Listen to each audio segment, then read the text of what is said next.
Hi guys, welcome to the channel the mistake and trader. चलिए देख लेते हैं आज कौन कौन से ट्रेड लिए हैं और क्या क्या आज के दिन हुआ है।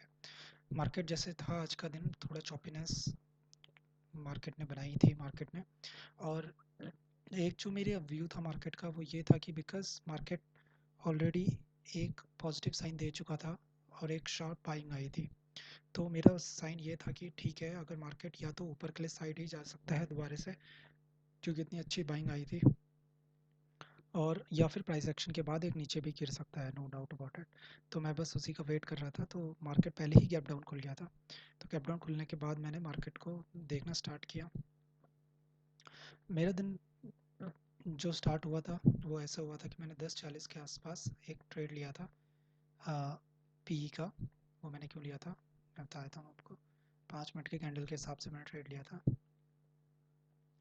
सम अराउंड इस कैंडल पे मैंने ट्रेड लिया था और मेरा स्टॉप लॉस इस यहाँ पर हिट हो गया था लगभग सेम कैंडल पे, क्योंकि मार्केट उसी कैंडल पे ऊपर आ गया था। तो मेरे यहाँ पर स्टॉप लॉस हिट हो गया था। मैंने अगेन मार्क नीचे को पी को पकड़ने की कोशिश करी, मैंने यहाँ पर फिर से इनिशिएट किया ट्रेड और वापस से मेरा स्टॉप लॉस हिट हुआ। तो मेरे दो ऑर्डर थे पी के, दोनों के दोनों मेरे स्टॉप लॉस हिट हुए, ये देख सकते हैं। 36 का 35, 39 का 34। ये थोड़ा सा मैंने बड़ा इसलिए लिया था कि मैं थोड़ा सेटअप के हिसाब से ले रहा था। सेटअप के हिसाब से ऐसे ले रहा था कि मैं, क्योंकि अच्छा एक इनसाइड कैंडल बन गया था यहाँ पर, इनसाइड कैंडल के बाद एनगल्फिंग पूरी हो गई थी, तो पिन बार बन गया था बड़ा अच्छा सा। तो इस पिन बार के बेसिस पे ही मैं ट्रेड ले रहा था, ये जो पी के ट्रेड ले रहा था। हाँ, मुझे बस ये रखना चाहिए था कि यहाँ से ही पहले मार्केट में थोड़ी सी बाइंग आनी शुरू हो गई थी और फिर ये वापस से मार्केट बाइंग आ सकता है। यहाँ से ऑलरेडी बाइंग दे चुका था थोड़ी सी पहले भी, और ऊपर से ये बिकॉज़ यहाँ से इतनी अच्छी बाइंग उठी थी तो ये बाइंग जोन ही था। तो ये मुझे क्या करना चाहिए था, मुझे वेट करना चाहिए था और मुझे ये जो मेरा लेवल था ये इसको ब्रेक करना चाहिए था। उसके बाद ही मुझे ट्रेड इनिशिएट करना चाहिए था। मैंने थोड़ा पहले इनिशिएट कर दिया just because of this, because I was watching 5 minute candles. तो इस वजह से मैंने अपना ट्रेड इनिशिएट कर दिया था। यहाँ पर भी जो 15 मिनट की कैंडल बनी थी बहुत अच्छी बनी थी, तो ये भी एक काइंड ऑफ रीज़न था मेरा, लेकिन it was not good because मुझे यहाँ से बाइंग उठी थी तो मुझे इसके नीचे से ही सेल करना चाहिए था। तो इस वजह से मेरे ये दो स्टॉप लॉस हिट हुए। एक थोड़ा सा बड़ा था मेरे मेरे लिए, क्योंकि मेरे सेटअप में उतना ही आ रहा था, स्टॉप लॉस थोड़ा बड़ा ही आ रहा था, सम अराउंड 5 पॉइंट का। तो फिर क्योंकि ये मैंने कल ही डिसाइड किया था कि मैं सेटअप के हिसाब से ही लूँगा, चाहे मेरा स्टॉप लॉस बड़ा आ रहा है चाहे छोटा आ रहा, I will take according to setup. Now फिर मैंने सी का ट्रेड लेना स्टार्ट किया 11:50 से। अब इसमें भी एक मिस्टेक मैंने करी थी कि मैंने जो ट्रेड लिया वो लगभग इस कैंडल पे लिया। मुझे क्या करना चाहिए था, ट्रेड 11:45 पे लेना चाहिए था सम अराउंड, बिकॉज यहाँ पर इसने एनगल्फिंग दिखा दी थी 15 मिनट के कैंडल में। ये जब एनगल्फिंग हो गई थी इसके बाद मैंने ट्रेड अपना इनिशिएट किया था कि ठीक है ये अब ऊपर जाएगा। लेकिन मैंने लेट करी ट्रेड लेने में, मैंने 5 मिनट बाद ट्रेड इनिशिएट किया, मार्केट ऑलरेडी ऊपर चले गया था और मैंने ऊपर बाय किया, ऊपर से नीचे आया, मेरा स्टॉप लॉस हिट हुआ। मैंने एक और ट्रेड इनिशिएट किया यहाँ पर जो कि बिल्कुल ही बेकार ट्रेड था, कोई सेटअप नहीं था मेरा, बस मैंने इनिशिएट कर दिया था कैसे भी करके इस कैंडल पे 12:15 पे। 12:15 के बाद सम अराउंड देख लेते हैं किस पे किया था मैंने। 12:20 पे किया था मैंने ट्रेड इनिशिएट, 33 का प्रीमियम पे, 28 का stop loss. Again big big stop loss ले रहा था आज मैं, 5 पॉइंट सम अराउंड। इतना मैं लेता नहीं हूँ बट आज मैं ले रहा था इतना, और मेरे स्टॉप लॉस हिट हो रहे थे बैक टू बैक।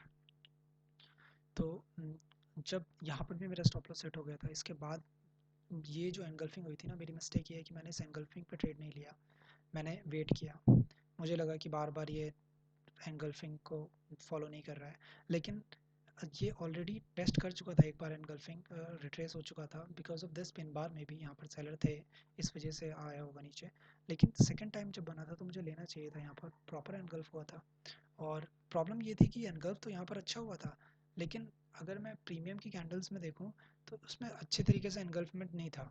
तो इस वजह से मैं ट्रेड नहीं लिया, ये मुझे लेना चाहिए था ट्रेड, और उसके बाद ये थोड़ा सा अच्छा ऊपर गया भी था। मेरा हुआ ये था कि मैंने ट्रेड थोड़ा लेट लिया था और मेरा स्टॉप लॉस अगेन हिट हुआ था।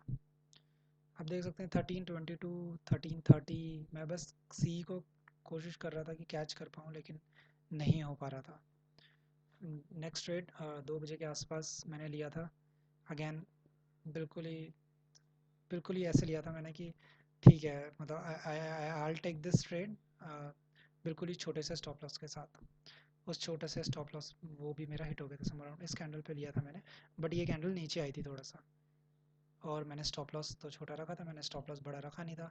ये रीज़न था कि ये मेरा स्टॉप लॉस सेट हुआ। फिर मैंने एक और ट्रेड लिया, लास्ट ट्रेड जो मैंने लिया था 14 के समर अराउंड लिया था, इस कैंडल पे लिया था मैंने, और थोड़ा सा मुझे हल्का सा 2-3 पॉइंट का प्रॉफिट मिला था, और वो ही लिया था मैंने। तो आज के दिन मेरा यही था। मिस्टेक्स क्या करी थी मैंने, मुझे ट्रेड फर्स्ट ऑफ ऑल आज के दिन नहीं लेना चाहिए था, बिकॉज मार्केट या तो फ्लैट खुलता, और फ्लैट खुल के ये ऐसे बनता तो मैं ऊपर कर ले जा सकता था, लेकिन ये फ्लैट नहीं खुला था, गैप डाउन खुला था। गैप डाउन खुला था तो यहाँ से वापस से सपोर्ट ले सकता था। इवन मैंने भी एनालाइज किया था कि पहले ये नीचे डब्लू बनाएगा, डब्लू बना के फिर ऊपर जाएगा, लेकिन मैंने जो अपनी एनालिसिस करी थी, मैं उस एनालिसिस के हिसाब से नहीं गया। अब डब्लू कैसे बनाना था इसने, ये ऑलरेडी बन चुका था, ये नीचे सपोर्ट पे आ चुका था, तो इसे सपोर्ट लेना था इसने यहाँ से, और वापस से ऊपर जाना था फिर। तो वो मैंने किया नहीं। अपनी एनालिसिस पे मैंने अपनी एनालिसिस को नहीं बेसिकली यूज़ किया ट्रेडिंग करते समय, और बहुत ही सिली सिली मिस्टेक्स करता गया, और स्टॉप लॉस बड़े थे तो लॉस बड़ा था। I mean according to me, because मैं एक ही लॉट में करता हूँ और ज़्यादा नहीं लॉस करना चाहता, तो मेरा लॉस अराउंड 757 का था, जो कि एक ज़्यादा लॉस है अकॉर्डिंग टू मी। जो मेरा जिस तरीके से मैं ट्रेडिंग करता हूँ, मैं 300 400 500 रुपये ज़्यादा से लॉस लेना पसंद नहीं करता हूँ। अगर इससे ऊपर लॉस हो रहा है तो ये बहुत बेकार है मेरे लिए। आई मीन बिकॉज मैं प्रॉफिट इतना नहीं करता हूँ ना, या तो मैं प्रॉफिट भी करूँ कि ठीक है, मैं प्रॉफिट भी कर रहा हूँ कि चलो 1000 रुपीज़ 1500 रुपीज़ इतने का मैं प्रॉफिट भी कर रहा हूँ लाइक 2-3 दिन तक, तो ठीक है। But if you are not doing that much profit and you are losing much, I mean profit करने के टाइम आप सिर्फ 700 रुपये या 800 रुपये का प्रॉफिट कर रहे हो, लूजिंग करने के टाइम आप 800 रुपये फिर गंवा दे रहे हो, तो that's a bad thing. I mean no, you should not do it, you should lose less, and when you do profit you should profit more. तो वही है, ट्रेडिंग बिल्कुल अच्छे से नहीं गई है आज, बिकॉज मेरा जो एनालिसिस था, मैं चीज़ें एक तो लेट ले रहा था। जब मेरा सेटअप बन रहा था, मैं सेटअप में देर से एंटर कर रहा था। मुझे एग्रेसिवली ही एंटर करना पड़ेगा सेटअप में, मैं वेट नहीं कर सकता हूँ। अगर मेरा सेटअप बन रहा है तो मैं एग्रेसिव एंट्री करूँगा, अगर मेरा सेटअप नहीं बन रहा है तो मैं नहीं करूँगा entry, it's as simple as that. तो प्रॉपरली सेटअप्स को फॉलो नहीं किया है, इसी वजह से मेरे स्टॉप लॉस आज हिट हुए हैं, और मुझे ये लॉस हुआ है आज के दिन में। तो यही मेरी आज की मिस्टेक्स थी, प्रॉपर सेटअप्स को ना फॉलो करना, ये मेरी मिस्टेक्स थी आज की। और support and demand zone, demand and supply zone को नहीं ढंग से देखना, कि बिकॉज ये डिमांड जोन थी, ऑलरेडी सपोर्ट था, तो मुझे यहाँ पर ट्रेड पी के तो एटलीस्ट नहीं इनिशिएट करने चाहिए थे, बट मैंने किए और उसका मैंने खामियाजा भुगता। तो ठीक है, मार्केट ने लॉस दिया है आज, मेरी मिस्टेक है, I totally accept it. Whatever the जो मेरी ट्रेडिंग आज इतनी बेकार हुई है, some around somewhere down the line psychology सही नहीं थी मेरी, और इसी की वजह से लॉस हुआ है। तो होप कि ये लॉस ना हो दोबारा, बिकॉज ऐसे losses on a daily basis होना बिल्कुल गलत है। लेट्स होप कि कल मैं लॉस ना करूं, और कल मैं मार्केट में थोड़ा सा अपने ट्रेडिंग अच्छी कर सकूं, अपने सेटअप को फॉलो कर सकूं।